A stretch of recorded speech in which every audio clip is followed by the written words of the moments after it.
We just got Expedia earnings. We had Booking the other day here, and they both seem to be singing from the same hymnal here that, yeah, there's still growth, but not what it used to be. What's happening? Yeah, I think you're finally starting to see some softening in demand. So the consumer is getting tapped out. And coming out of the pandemic, we saw just insane amounts of leisure travelers. Business travel hadn't really come back yet. That has now come back. But that leisure traveler is finally starting to give some price resistance. They're saying, I already went to Hawaii, I already went to Florida, I went to Disney, I went to Europe, maybe I don't need to go.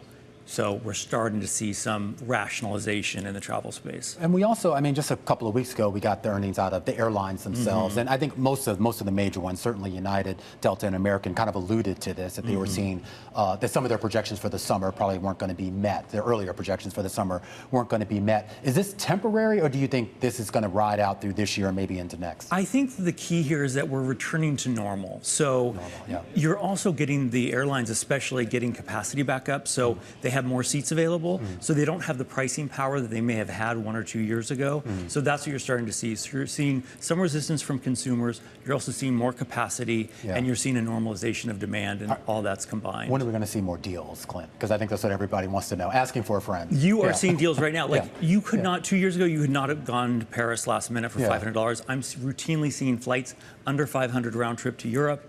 Hawaii's on sale. Even Florida, the theme park. So we're seeing some normalization, and the hotels are telling us they're going to start cutting prices, giving you a free night if you book 2 nights. So that's the kind of promotion you're going to see. Yeah, you mentioned theme parks. We had Disney results the other day, and at least for their theme park side of the business, it was not good at all.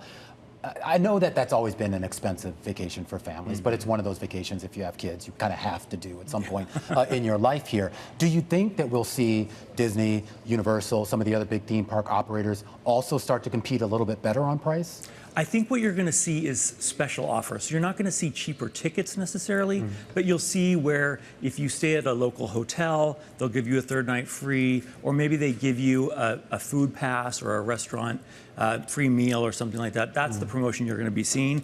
But like you said, they're just not seeing the demand. They're not seeing the number of people who want to go to Disney, want to go to Universal, and you're starting to see that in the impacts. We also had results out of Airbnb earlier this week, and this gets to the hotel question. I know Airbnb is not technically a hotel, but they showed a significant softness there. And some of their commentary, it wasn't very good. I mean, they seemed to suggest that not only were fewer people staying, but the people that were staying in their properties weren't staying for as many days as maybe what they were, I don't know, a year or 2 ago. You're also seeing price resistance. People do not want to pay a $100 cleaning fee and all the fees they tack on.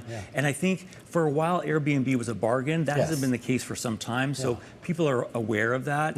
And people are not going to pay $700 a night for an Airbnb or a hotel, maybe as much as they were a year or 2 ago. Yeah, well, they're not going to pay $700 if they have to clean their own room, right? Because we all do Take out the trash. We all do that math where we look at what the Airbnb costs versus what a hotel will cost. And you're right. I mean, 5, 6 years before the pandemic, I mean, Airbnb was a steal. And now it's like you see it's more expensive, and it's like I got to do all the work around here as well.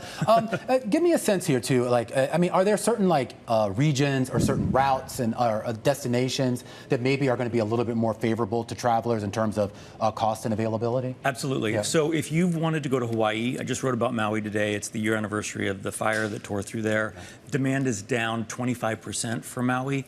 Flights under $300. You can even find some hotel deals. So if you've had your eye on a place like Hawaii or even Florida that were really exorbitant during the pandemic, right out of the pandemic, Las Vegas, we're starting to see some more normalcy and some rational reasons to go. You mentioned Paris earlier. What about going overseas? Oh my gosh, Paris has been such a deal. I think they didn't get the number of people going there that they were expecting. For the Olympics, you've seen warnings from Air France, for example. I think Delta pointed to flights down there being down. But you can fly to Paris under $500 and find some decent deals on hotels as well. And just real quickly, from a seasonal perspective, do you think we're going to see a pickup? Do we normally see a pickup towards the end of the year, given the holiday season? We do. So you'll get that holiday demand that's really intense, and then it really dies off in January, February.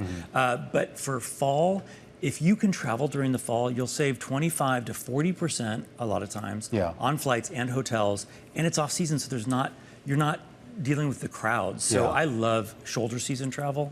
If you can travel in September, October, it's a great time to go.